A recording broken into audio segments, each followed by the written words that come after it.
ओम नमो भगवते वासुदेवाय। आप सभी पर भगवान विष्णु की कृपा सदैव बनी रहे। आज हम सुनेंगे माघ मास मातम का 10वां अध्याय। चलिए शुरू करते हैं। अप्सरा कहने लगी कि हे राक्षस, वह ब्राह्मण कहने लगा कि इंद्र इस प्रकार अपनी अमरावतीपुरी को गया, सो हे कल्याणी, तुम भी देवताओं से सेवा किए जाने वाले प्रयाग में माघ मास में स्नान करने से निष्पाप होकर स्वर्ग में जाओगी। सो मैंने उस ब्राह्मण के यह वचन सुनकर उनके पैरों में पड़कर प्रणाम किया और घर में आकर सब भाई बांधव, नौकर चाकर, धनादि त्याग कर शरीर को नष्ट होने वाली वस्तु समझकर घर से निकली और माघ में गंगा यमुना के संगम पर जाकर स्नान किया। सो हे निशाचर, 3 दिन के स्नान से मेरे सब पाप नष्ट हो गए और 27 दिन के पुण्य से मैं देवता हो गई और पार्वती जी की सखी होकर सुख से निवास करती हूँ। इसलिए मैं प्रयाग के महात्म को याद करके सब देवताओं के सहित माघ में प्रयाग स्नान करती हूँ। सो मैंने अपना यह सब वृतांत तुमसे कहा। तुम भी इस योनि में पड़ने और कुरूप होने का सब कारण कहो। तुम्हारी दाढ़ी और मूछें बहुत बड़ी बड़ी हो गई हैं और पार्वती की गुफा में वास करते हो। निशाचर कहने लगा कि हे बद्रे, सज्जनों से गुप्त बात करने में भी कोई हानि नहीं होती। मुझको अब कोई संशय नहीं रहा कि मेरा उद्धार तुमसे ही होगा। सो मैं अपना सब वृतांत तुमसे कहता हूँ।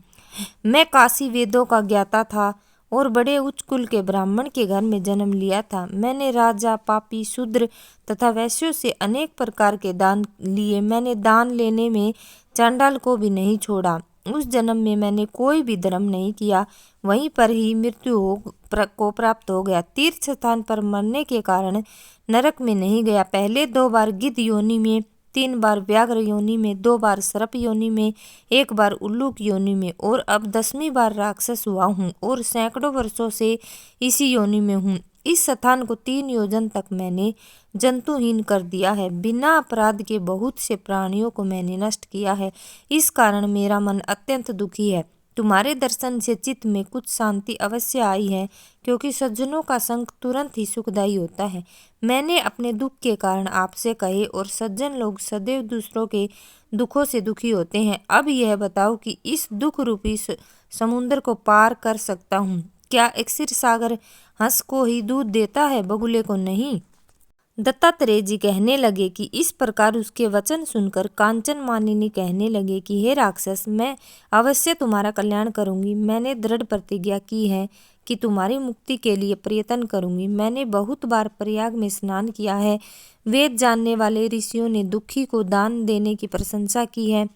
समुद्र में जल बरसने से क्या लाभ है? प्रयाग में स्नान करने का 1 बार का फल मैं तुम्हें देती हूँ, उसी से तुमको स्वर्ग की प्राप्ति हो जाएगी। उसके फल का अनुभव मैं कर चुकी हूँ।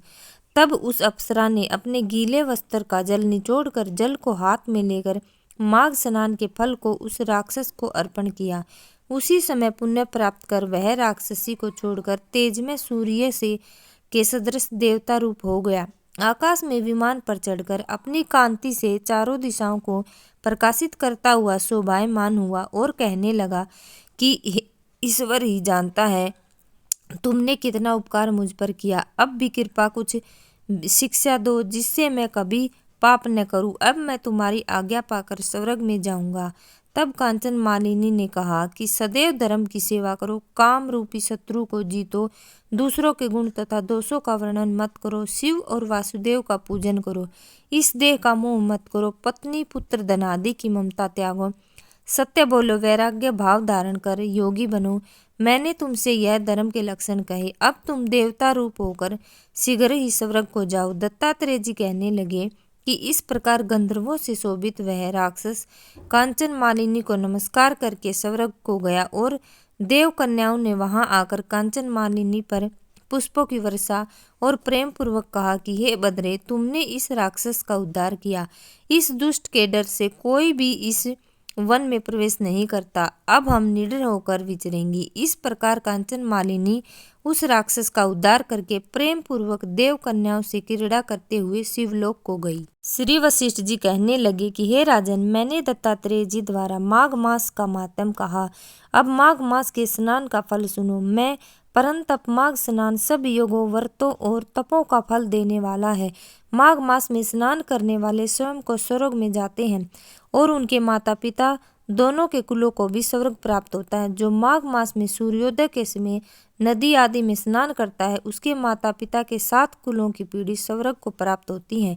माघ मास में स्नान करने वाले दुराचारी और कुकर्मी मनुष्य भी पापों से मुक्त हो जाते हैं और इस मास में हरि का पूजन करने वाले पाप समुदाय से छूटकर भगवान के सदृश शरीर वाले हो जाते हैं। यदि कोई आलस्य भी माघ में स्नान करता है, उसके भी सब पाप नष्ट हो जाते हैं। जैसे गंधर्व कन्याएं राजा के श्राप से भयंकर कल को भोगती हुई लोमस ऋषि के वचन से माघ में स्नान करने से पापों से छूट गई। यह वार्ता सुनकर राजा दिलीप विनय से पूछने लगा कि गुरुदेव, ये कन्याएं किसकी थी?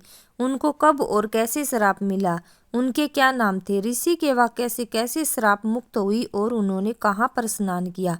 आज विस्तार पूर्वक सब कथाएं कहिए। वशिष्ठ जी कहने लगे, हे राजा, जैसे अग्नि से स्वयं अग्नि उत्पन्न होती है, वैसे ही यह कथा धर्म और संतान उत्पन्न करती है। हे राजन, सुख संगति नामक गंधर्व की कन्या का नाम विमोहिनी था। सुशीला तथा सवर वेदी की सुंबरा, चंद्रकांत की सुतारा तथा सुप्रभा की कन्या चंद्रका, ये 5 सब समान आयु वाली तथा चंद्रमा के समान कांति वाली सुंदर थी। जैसे रात्रि को चंद्रमा शोभायमान होता है, वैसे ही पुष्प की कलियों के समान खिली हुई यह अप्सराएं थी। ऊंचे पयोदर वाली पत्नी, वैशाख मास की कामिनी, यौवन दिखती हुई नवीन पत्तों वाली लता के सदृश, गोरे रंग सोने के सदृश चमकती हुई और सोने के अलंकारों को सुशोभित सुंदर वस्त्र धारण किए हुए, अनेक प्रकार के गाने और वीणा अथवा बांसुरी तथा दूसरे बाजे बजाने में प्रवीण और ताल स्वर तथा नृत्य कला में निपुण थी। इस प्रकार वे कन्याएं क्रीड़ा करती हुई कुबेर के स्थान में विचरती थी। एक समय कौतुकवश माघ मास में एक वन में दूसरे वन में विचरती हुई मंदिर के पुष्प तोड़कर सरोवर पर गौरी पूजा के लिए गई। स्वच्छ जल के सरोवर में स्नान करके वस्त्र धारण कर मौन हो बालू मिट्टी की गौरी बनाकर चंदन कपूर कुमुद और सुंदर कमलों से उपचार सहित पूजन करके ये 5 कन्याएं ताल नृत्य करने लगी। फिर ऊंचे गांधार स्वर में सुंदर गीत गाने लगी। जब ये कन्याएं नाचने और गाने में लीन थी तो उस समय आछोद नामक उत्तम तीर्थ में वेद निधि नाम के मुनि के पुत्र अग्निप ऋषि स्नान को गए। वह युवा ऋषि सुंदर मुख, कमल सदृश नयन, विशाल छाती, सुंदर भुजाओं वाला दूसरे कामदेव के समान था।